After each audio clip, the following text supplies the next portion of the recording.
नमस्कार and welcome you world affairs. मैं हूं प्रशांत धवन। नाउ इंडिया का जो नेबरिंग कंट्री है पाकिस्तान, यहां पर एक डिप्लोमेटिक डिजास्टर का केस देखने को मिला रिसेंटली। हुआ यहां पर क्या कि जर्मनी की जो विदेश मंत्री हैं ये पाकिस्तान में आई एक बहुत ही इंपॉर्टेंट विजिट के लिए। पाकिस्तान को एक्चुअली फंड्स की उम्मीद है जर्मनी से, तो जर्मनी की विदेश मंत्री यहाँ पर आई। पाकिस्तान के जो विदेश मंत्री है बिलावल भुट्टो इनसे मिली। इस तरीके से मीडिया ब्रीफिंग यहाँ पर इनकी हुई और इन्होंने पाकिस्तान में खड़े होकर यह भी कहा कि जर्मनी बहुत हद तक कंसर्न है कश्मीर में ह्यूमन राइट्स के इशू को लेकर और यूनाइटेड नेशंस को एंश्योर करना होगा कि कश्मीर में ह्यूमन राइट्स मेंटेन हो। अब यह स्टेटमेंट देना काफी अजीब था जर्मनी के लिए, मगर हमने इन द पास देखा है जर्मनी काफी बार इंडिया के अगेंस्ट स्टेटमेंट दे देता है, चाहे वीट एक्सपोर्ट का इशू हो या उससे पहले आपको याद होगा फार्मास्यूटिकल इंडस्ट्री को लेकर एंगेला मर्केल की एक स्टेटमेंट थी। तो जर्मनी का एक ट्रैक रिकॉर्ड रहा है कि ये लोग जरा प्रो इंडिया रहते नहीं है, तो इन्होंने कश्मीर को लेकर यहाँ पर स्टेटमेंट दी। मगर इससे पहले कि जर्मनी की विदेश मंत्री कुछ पैकेज अनाउंस कर पाती पाकिस्तान के लिए, कुछ रिलीफ फंड्स के बारे में बात कर पाती,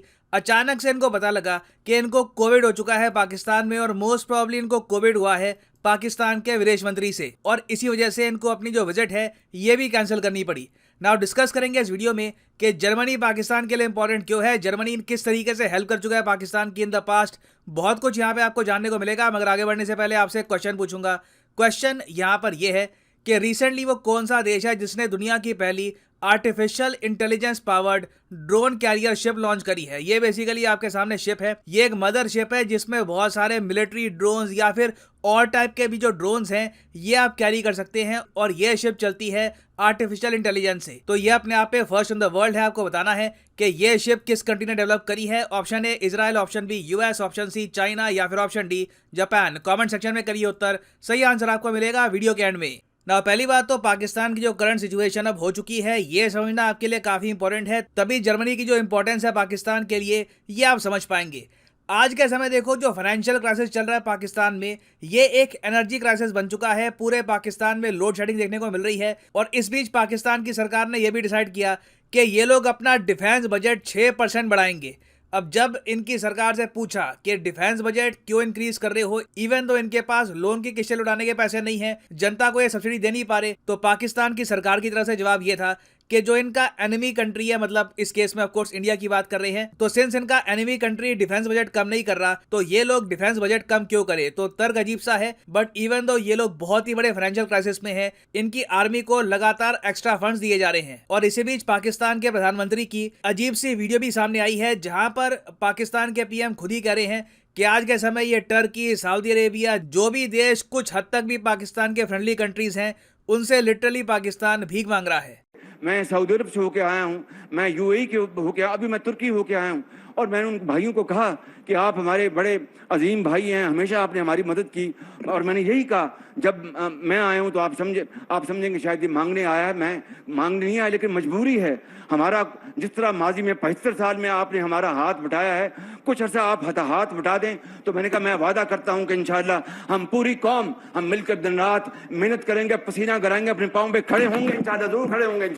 तो सिचुएशन देखिए पाकिस्तान की ऐसी है कि इनके पीएम खुद ही एडमिट कर रहे हैं कि जिस देश में भी ये जाते हैं वहां पे वो कंट्रीज भी ऑटोमेटिकली अज्यूम कर लेते हैं कि कुछ ना कुछ मांगने आए होंगे यहाँ पर, या फिर इस केस में जैसे ये जल्दी में बोल रहे थे कि भीख मांगने के लिए शायद यहाँ पर आ रहे हैं। तो जर्मनी से भी पाकिस्तान को उम्मीद ये थी कि कुछ फंड्स मिल जाएंगे, और इसीलिए पाकिस्तान के अभी जो विदेश मंत्री है बिलावल भुट्टो, इन्होंने खुद पर्सनली इनवाइट किया था जर्मनी की विदेश मंत्री को पाकिस्तान में, ताकि ये कुछ फंड्स या फिर इवन ट्रेड में भी पाकिस्तान के लिए कुछ कंसेशंस अनाउंस कर दे। और अगर आप सोच रहे हैं जर्मनी पाकिस्तान की हेल्प क्यों करेगा, देखिए जर्मनी का एक ट्रैक रिकॉर्ड रहा है, ये लोग पाकिस्तान को फंड्स प्रोवाइड करते हैं। फॉर एग्जांपल दिसंबर 2012 में जर्मनी ने 13.5 मिलियन यूरो का एक पैकेज अनाउंस किया था पाकिस्तान के लिए टू फाइट क्लाइमेट चेंज। हालांकि ऐसा एक पैकेज इंडिया को भी मिला था और वो साइज में काफी बड़ा भी था, मगर कुछ अमाउंट इन्होंने पाकिस्तान को भी दिया था। उसके अलावा आप अगर देखो तो उससे कुछ महीने पहले जर्मनी पाकिस्तान ने एक ट्रीटी साइन करी थी, जिसके अंडर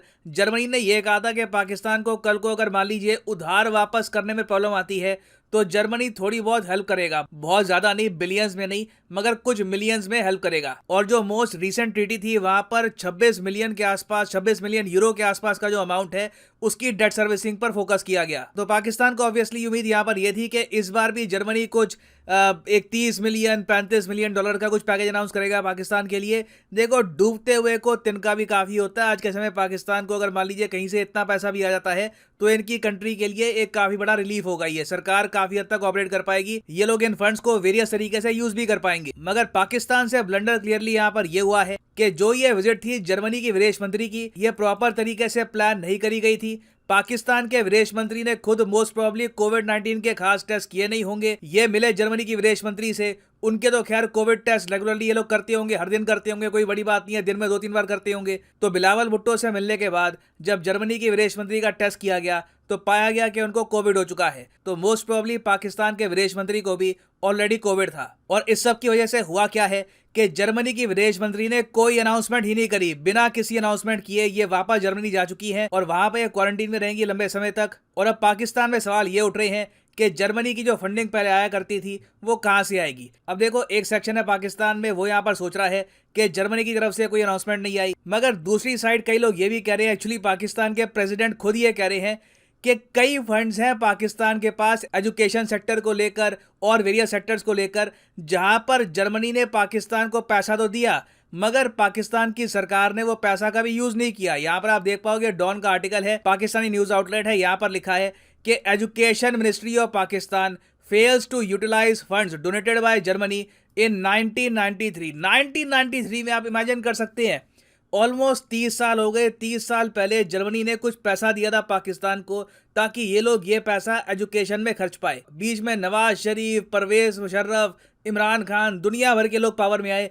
किसी के ध्यान में नहीं आया कि ये जो पैसा पड़ा है, करीब 13 मिलियन रुपीस पड़े हैं, ये हम यूज कर लें, ये फंड आइडल ना पड़ा रहे। तो इससे हमको ये भी पता लगता है कि जब जर्मनी पाकिस्तान को स्पेसिफिकली लोन चुकाने के लिए फंड प्रोवाइड करता है वही फंड यूज होते हैं। बाकी और कोई फंड हो, गर्ल्स एजुकेशन का या फिर वुमेन एम्पावरमेंट के फंड, वो फंड पाकिस्तान की सरकार ज्यादातर यूज भी नहीं करती। तो इनएफिशिएंसी ऑल टुगेदर आप कह लीजिए, करप्शन है सरकार में, और इसी वजह से शायद आज के समय पाकिस्तान इतना सफर कर रहा है। खैर, वापस आते हैं अपने क्वेश्चन की तरफ।